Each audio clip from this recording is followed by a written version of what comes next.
overthinking, stressing, replaying every scenario, trying to figure out what only God can fix. But let me tell you something today. The weight you're carrying is not yours to bear. God is already in the details. He's already in your tomorrow. He's already handling it. Overthinking is the enemy's trap, designed to drain your peace, your clarity, and your faith. But today, God is saying, let it go. I've got this. This message is for the weary mind, the heavy heart, the restless soul. It's time to stop trying to control everything and start trusting the one who already holds everything in his hands. So if you've been stuck in your thoughts, trying to fix what only heaven can resolve, this is your divine interruption. God is already handling it. Now breathe and listen. There comes a point in your life where you're going to have to admit the simple but liberating truth. You are not in control. And I know that's not easy to accept, especially if you're the kind of person who loves to fix things, solve problems, and stay 10 steps ahead. You like to plan, predict, and provide answers. But what do you do when all your planning doesn't fix the problem?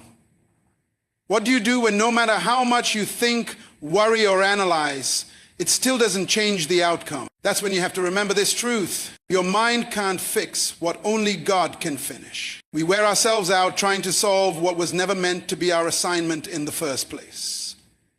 We overthink, we stress, we try to manipulate outcomes, all in the name of being responsible. But what if I told you that some of what you're carrying isn't responsibility? It's control disguised as worry.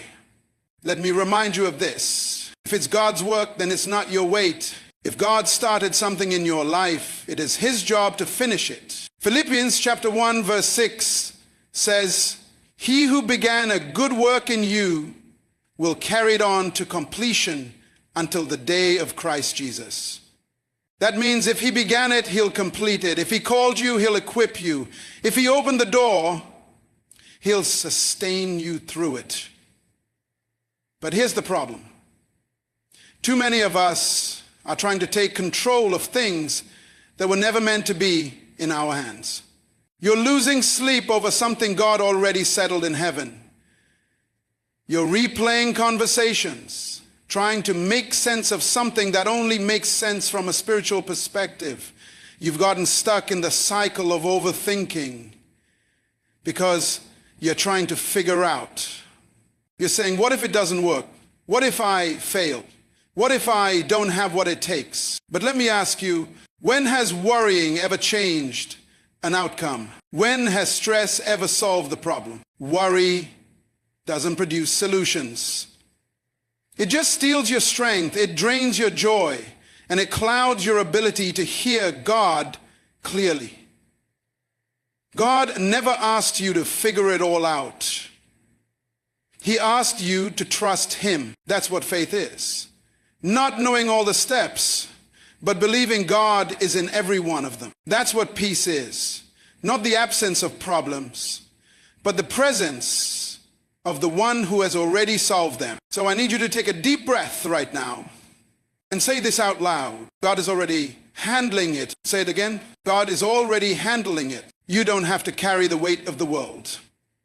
You don't have to solve what only heaven can fix. You don't have to stay up all night wondering how it will work out. If God started this, he will complete it. If he called you to it, he will bring you through it. You don't need to control the outcome. You just need to obey, trust, and rest. Remember this. Peace is not found in knowing every detail.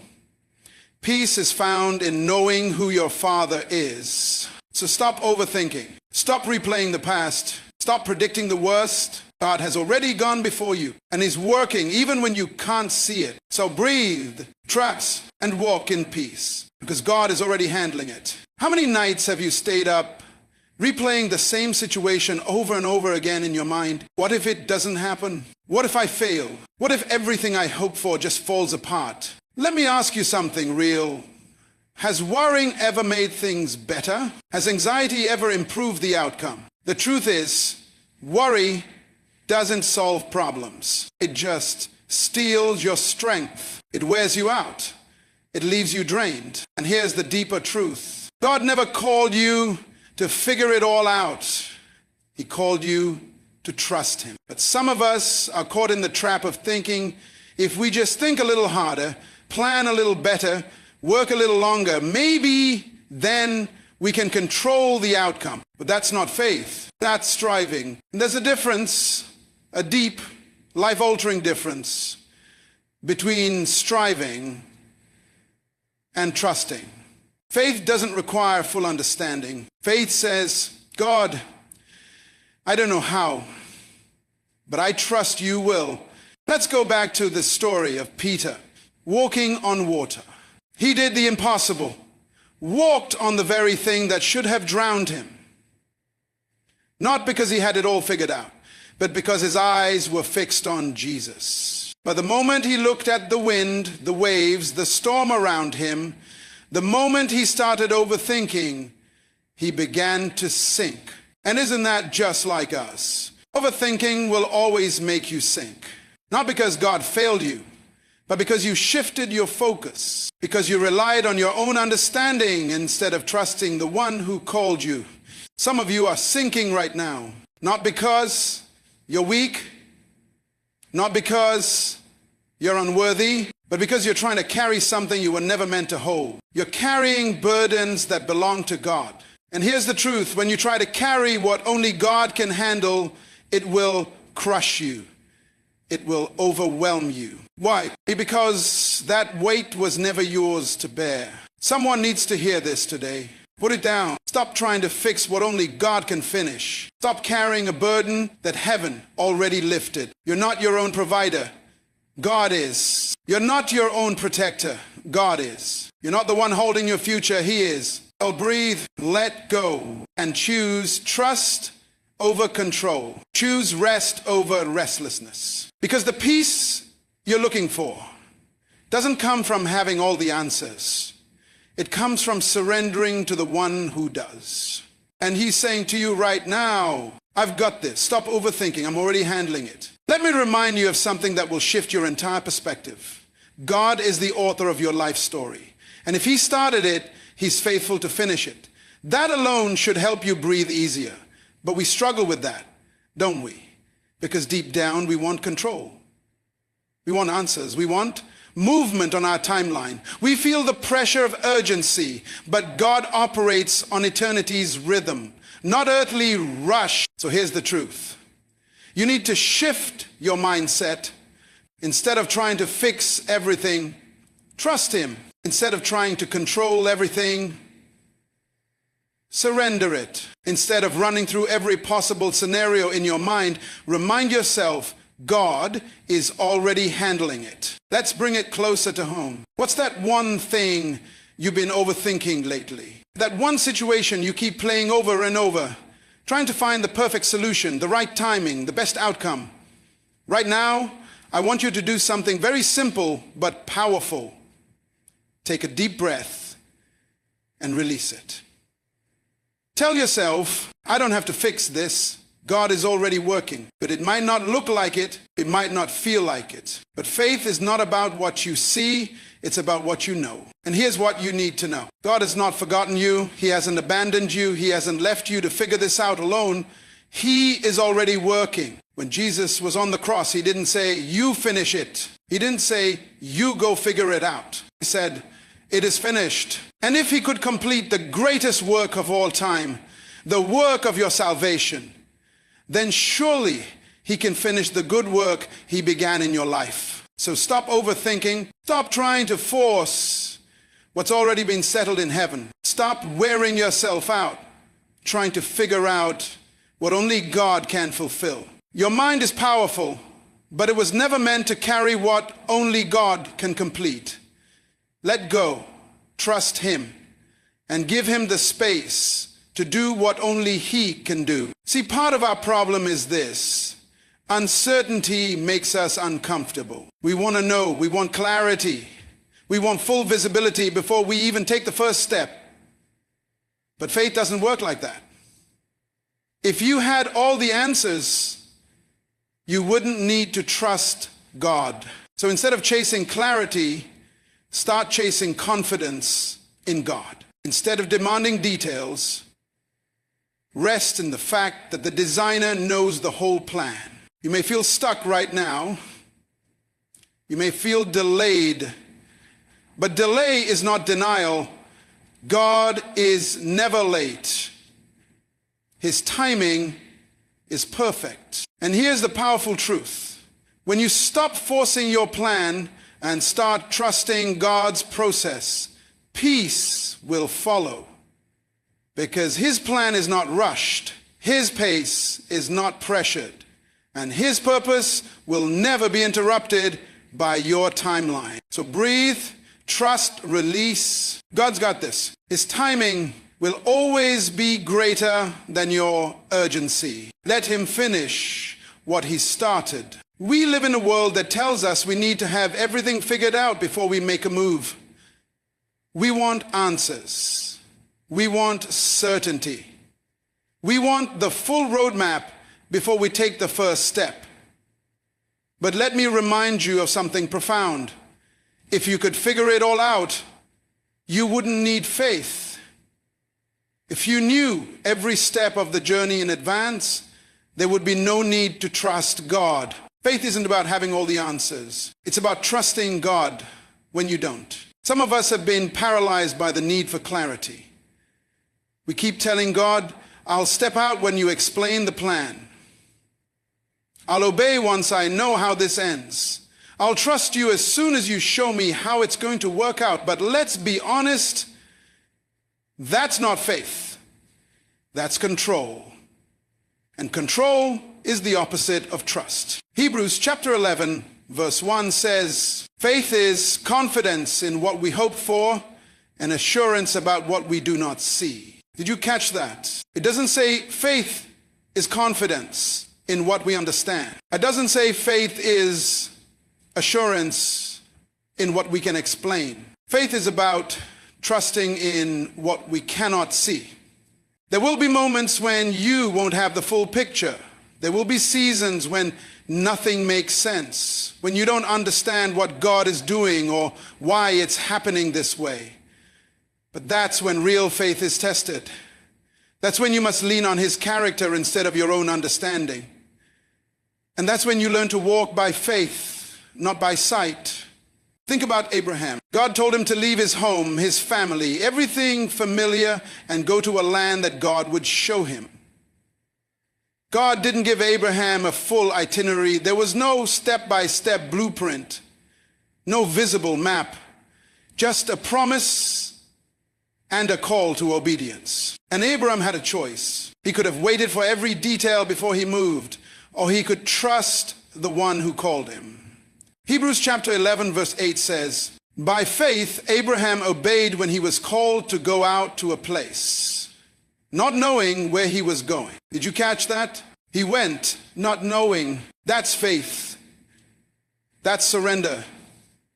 That's trust. You don't need to solve it all.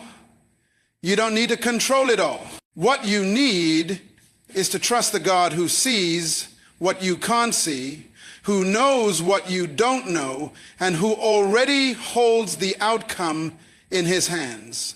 Let go of the pressure to have it all figured out. Let go of the illusion that it all depends on you, and take that next step, not because you understand it all, but because you trust the one who does. Faith is not about certainty in the plan. It's about confidence in the planner. And He has never failed. Sometimes the only thing standing between you and what God promised is your need to understand everything before you obey. But here's the truth. God didn't call you to understand. He called you to trust. Look at Abraham. When God told him to leave his home, his comfort zone, and go to a land He would show him, God didn't hand him a map. There was no full itinerary, no timeline, no GPS. Just one word, go. And Abraham had a decision to make. He could have waited for every detail, every answer, every reassurance, or he could take that first step into the unknown. Hebrews chapter 11 verse 8 says, "By faith Abraham obeyed when he was called to go out to a place that he was to receive as an inheritance. And he went out not knowing where he was going." Did you hear that? He went out not knowing. That's faith. That's surrender. That's what trust looks like. Faith isn't about moving when you understand everything. It's about moving because you trust the one who gave the command. It's choosing to step forward even when the path ahead is foggy. It's believing that God knows exactly where he's leading you, even when you don't have a clue. But let's be honest.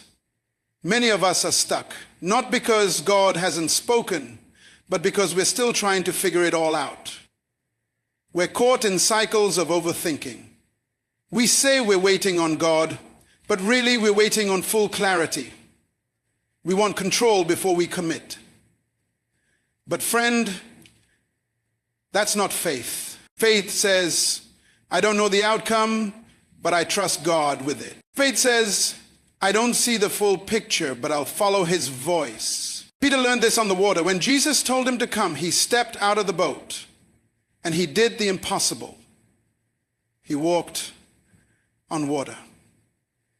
But the moment Peter took his eyes off Jesus, the moment he started overthinking, the moment he tried to make sense of what didn't make sense, he began to sink.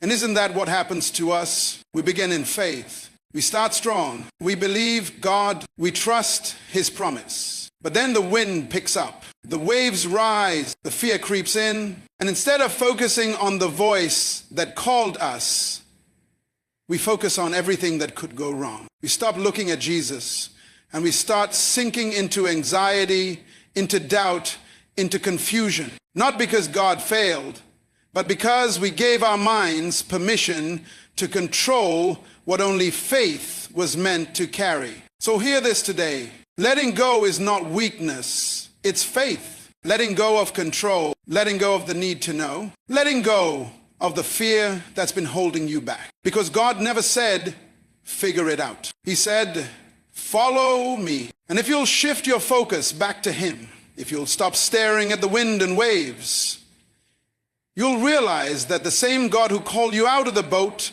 is the one who can keep you from sinking. He's not asking for your strategy. He's asking for your surrender. So take the step, even if you don't know what's next, even if the future isn't clear, because obedience is your job and outcomes are his. And you'll never know what God can do through you until you let go of the need to understand and simply trust. Faith isn't about having all the answers. It's not about having the plan perfectly mapped out. It's not about knowing every step before you take the first one. Faith is about trusting the one who holds the plan. Even when you can't see a thing, it's saying, God, I don't know how this is going to work out, but I trust you. It's choosing to take the next step, even when your vision is clouded. It's believing that God is guiding your feet, even when you feel like you're walking through the dark. Some of us need to release the pressure of having it all figured out. We need to let go of the need to predict the outcome, calculate every risk, and control every variable. Because the truth is, you're never going to have all the answers. And that's okay. God does. So what if today, instead of stressing about the unknown, you started trusting the one who knows? What if instead of replaying every possible scenario in your mind, you started resting in the reality that God is already in your future? What if you stopped trying to fix it and started trusting that God already has? Faith doesn't mean you won't feel fear. Doesn't mean you won't have doubts. Doesn't mean you'll never whisper, God, are you sure about this? But what faith does mean is you don't let those doubts stop you. You move forward anyway. You take the next step anyway. You show up anyway, because your trust in God is louder than the noise around you. Remember when Jesus told the disciples, let's go to the other side. He didn't say it would be smooth. He didn't say there wouldn't be storms, but he gave them a destination. And sure enough, a storm came, the winds blew, the waves crashed, and the disciples panicked. They thought they were going to drown. But Jesus, he wasn't worried because he already told them the outcome. We're going to the other side. Let me say it to you like this. The storm doesn't cancel the promise. The waves don't change the word. If Jesus said you're going to make it, then you're going to make it. He's not bound by what you see. He's not shaken by what you fear. He's not surprised by the storm. He's above it. So today, let go of the burden to understand everything. Let go of the fear that says you need to know what's next. Let go of the pressure to solve what only God can handle. And simply say, God, I trust you, even when I don't see the way. God, I trust because he already knows the way. And that's all you need. Let me remind you of something you may have forgotten in the middle of your storm. God already gave the word. You're going to the other side. The winds may be howling. The waves may be high. But that storm does not cancel what God spoke over your life. Jesus wasn't shaken when the storm came. He didn't panic like the disciples. Why? Because he already told them the outcome. We're going to the other side. That destination didn't change just because the weather did. The storm didn't rewrite the promise, and neither will yours. Maybe you're overthinking again. Maybe you're trying to calculate every possibility, replaying every scenario, waiting until everything makes sense. But let me tell you, you don't have to figure it all out. You just have to trust the one who already has. We live in a world addicted to deadline. By 30, you should own a house. By next year, you should be in a better position. And when it doesn't happen by our timetable, frustration creeps in. We begin to wonder, did God even hear me? We question the silence. We measure our progress by the world's schedule instead of God's perfect timing. But here's what I need you to hear. God's delay is not God's denial. Just because it hasn't happened yet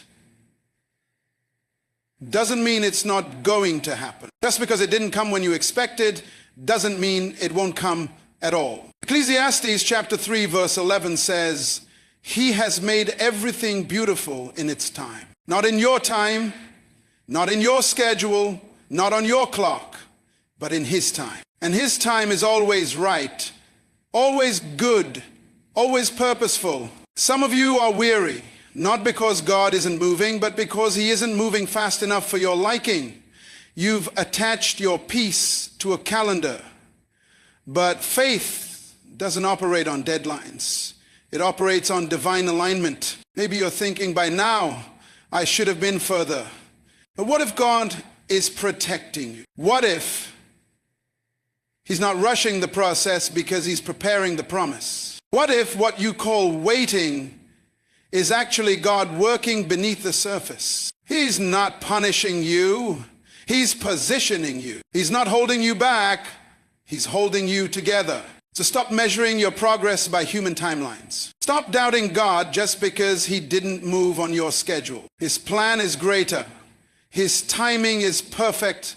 His vision is eternal. You may not be where you thought you'd be, but you are exactly where God needs you to be for what he's building next. Keep trusting, keep walking, keep believing. Because when God moves, it won't be rushed. It'll be right. And when he fulfills his promise, it will be more beautiful than you could have ever imagined. Let's talk about timing. Not yours, but God's. Because sometimes what feels like a delay is actually divine strategy in motion. Remember the story of Lazarus?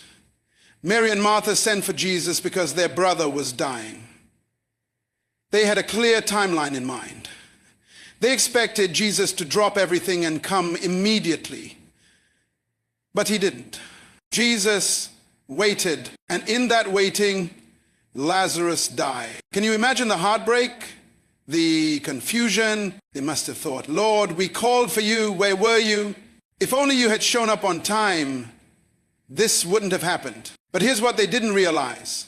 They were asking for a healing, but Jesus had planned a resurrection. They wanted their brother to recover, but Jesus wanted the entire world to witness his power over death. If Jesus had come earlier, skeptics might have said, maybe Lazarus just got better. But when Jesus raised him from the grave 4 days later, there was no denying this was God at work. And maybe that's where you are right now. You've prayed, you've cried, you've waited, and now you feel like it's too late. You think if God was going to come through, he would have by now. But friend, what if the delay is not denial? What if it's divine preparation for something bigger than you even asked for? You see, we experience time one moment at a time, minute by minute, day by day. But God sees the whole picture. He's not just looking at your now. He's aligning everything, your heart, your character, your surroundings, for the right moment. Not just the soonest moment, but you call late. God calls on time. Think about Joseph. He had a dream from God, a vision of leadership, of greatness. But before that dream came true, he was betrayed by his brothers, thrown into a pit, sold into slavery, falsely accused, and thrown into prison. If anyone had a reason to ask, God, where are you? Why is this taking so long? It was Joseph. But every delay, every setback was positioning him for the palace. Because when the famine came, Joseph was exactly where God needed him. Not only to fulfill the dream, but to save an entire nation. So if you're in a season that feels like a delay, let me speak this over you. God is not late. He's setting you up. He's building your story into a testimony that will shake lives. Don't despise the process. Don't curse the wait. Don't assume silence means absence. God is working while you're waiting. He's preparing the stage for something greater than you've imagined. And when he moves, when the promise finally manifests, it will be undeniable that it was the hand of God all along. Now, furthermore, as God's followers, when the promise finally manifests, it will be undeniable that it was the hand of God. So hold on, stay faithful, trust his timing, because the delay is not wasted, it's woven with purpose. Let's go back to Joseph. The dream he carried was real, but so was the journey. He was chosen to lead, but not before he was betrayed, sold, falsely accused, and forgotten in prison. And yet, all of it was necessary. Because if Joseph had been promoted too early, he wouldn't have been ready. If he had been released from prison a day too soon, he would have missed the very moment that aligned him with Pharaoh's dream. The timing of his rise wasn't a coincidence. It was divine orchestration. Sometimes God takes you the long way, not to punish you, but to prepare you. You may want the door to open now, but what if that door leads to a weight you're not yet built to carry? You may be begging for the blessing, but what if the blessing would crush you without the character God is building in this season? We serve a God who is not in a rush. He's not anxious. He's not scrambling to meet your deadline. He holds time in his hands. And while we're busy asking, Lord, why is this taking so long? He might be gently asking, my child, why are you in such a hurry? What if your waiting is actually your training.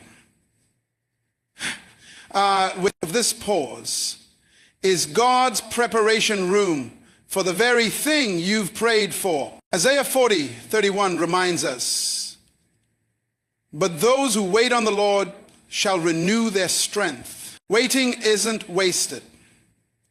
It's where your roots go deep. It's where your strength is renewed, your vision refined, your heart matured. Even Jesus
the Son of God waited. He spent 30 years preparing for a 3-year ministry. Think about that. If Jesus wasn't rushed into his purpose, why do we feel the pressure to hurry ours? So what do you do while you're waiting? You trust. You stay faithful. You keep believing. You don't give up preparation just because promotion hasn't come yet. Because when it's God's time, nothing can stop it. And when it's not God's time, nothing you do will force it to happen faster.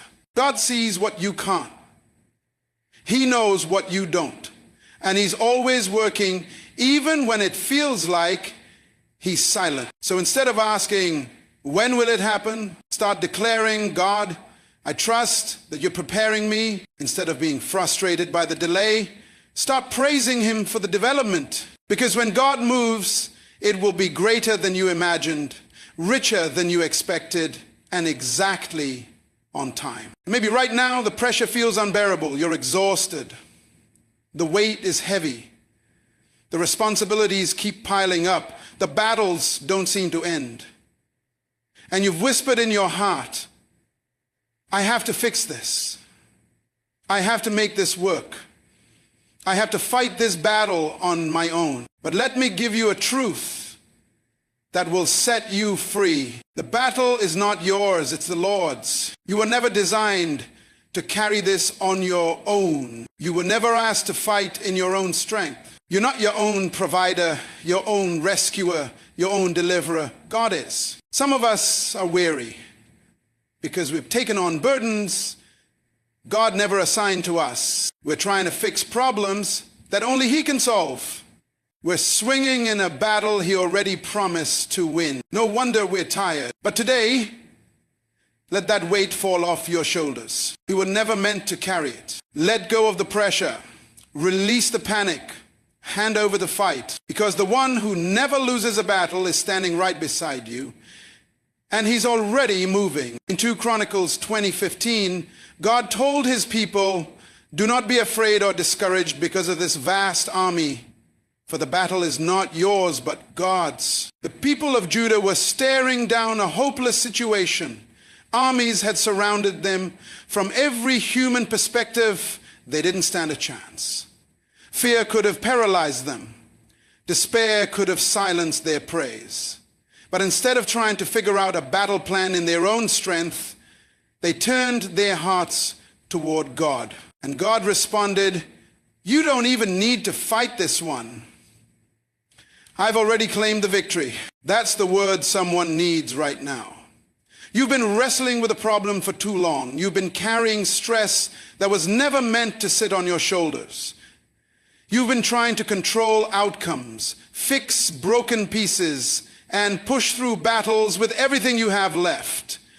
But God is standing right there, whispering, "Why are you carrying that? That battle belongs to me." Here's the truth. When you try to fight in your own strength, you limit what God can do through his power. You're so busy strategizing, fixing, planning, and overthinking that you're not leaving any space for miracles to manifest.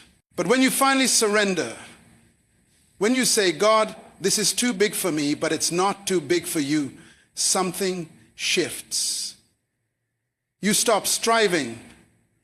You stop manipulating. You stop trying to control what only God can handle. And in that moment of surrender, you make room for the supernatural. Sometimes the greatest act of faith isn't charging into battle. It's standing still and trusting that God is already moving. Think about David when he faced Goliath. The entire army of Israel was shaking in fear because they couldn't stop looking at how massive the giant was. But David, just a young shepherd boy, saw something different. He wasn't focused on the size of the threat. He was focused on the size of his God. That's why he could boldly declare in 1 Samuel 17:47, "The battle is the Lord's, and he will give you into our hands." David didn't wear Saul's armor. He didn't need military strategy. He walked into that valley with nothing but faith and a few smooth stones.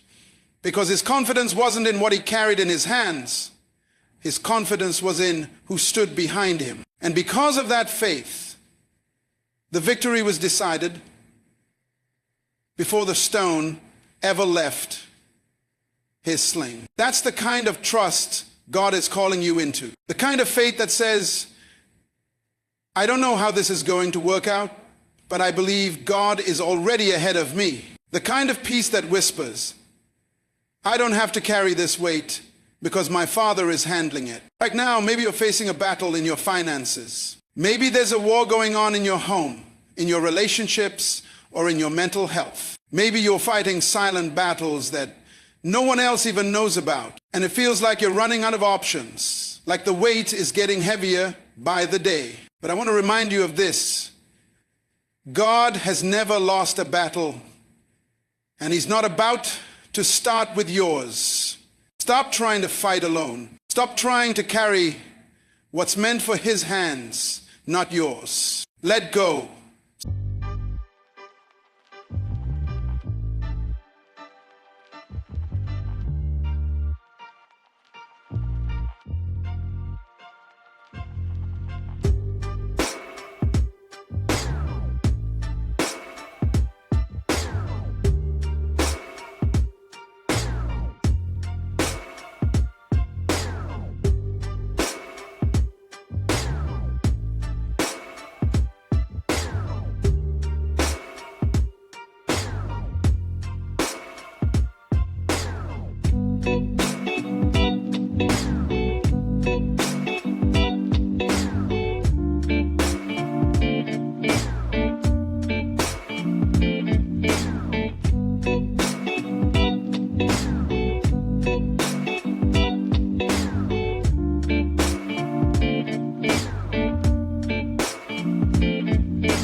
Surrender and watch God do what only He can do. Win battles in ways that make no sense, in times you least expect, for outcomes beyond anything you could have achieved on your own, because the battle was never yours to begin with. You've been wrestling with anxiety, with fear, with depression, and you've been trying to fight it all on your own. But listen, God is speaking to you right now, saying, stop trying to carry this in your own strength. This battle belongs to me. When you truly understand that the battle is the Lord's, everything shifts. You stop striving to win the fight and start standing in the victory that's already been won. You stop living like the outcome depends on your effort and start resting in the assurance that God has already secured it. Now, that doesn't mean you just fold your arms and do nothing. No, it means you rise up in faith, not fear. It means you pray with boldness instead of panic. It means you speak the promises of God with authority instead of letting the enemy fill your mind with lies and doubt. Remember what happened at the Red Sea? The Israelites stood trapped. Pharaoh's army behind them, the sea in front of them, and it looked like the end. But then God told Moses in Exodus 14:14, the Lord will fight for you. You need only to be still. In that stillness, God moved. He made a way where there was no way. He parted the waters, and what looked like a dead end became the very path to deliverance. That's what happens when you stop trying to control the outcome and start trusting the one who holds it. God fights battles in ways you can't imagine. He opens doors you didn't see. He brings breakthrough that makes it undeniably clear this wasn't your doing. This was His power. So today, I don't know what battle you're in. Maybe it's in your mind, your family, your finances, or your future.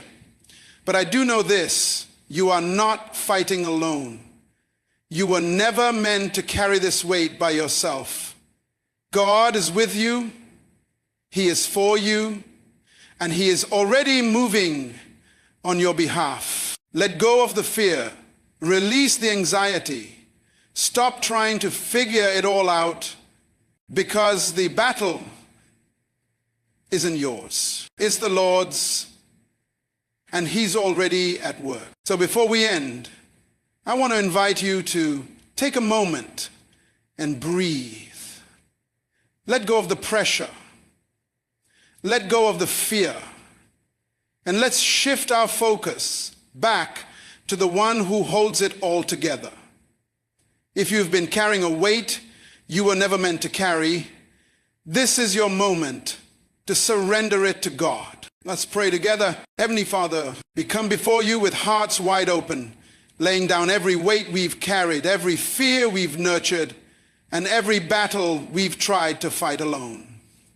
Today, we surrender. We confess that we've tried to fix things in our own strength, but we now acknowledge that the battle is not ours, it's yours. Lord, you are our defender, our refuge, our ever-present help in time of trouble. Teach us to be still and know that you are God. Teach us to trust when we cannot trace. Strengthen our faith when our eyes cannot see. Remind us that you are always working, even in the silence, even in the waiting, even in the storm. We declare your word over our lives, that no weapon formed against us shall prosper, that all things work together for our good, and that you who began a good work in us will carry it to completion. Father, we ask that you quiet every anxious thought. Silence the voice of the enemy. Flood our minds with your peace, the kind of peace that surpasses all understanding. Help us to walk in victory, not fear. Help us to speak life, not worry. Help us to rest in your power, not strive in our weakness. We believe that you are fighting for us.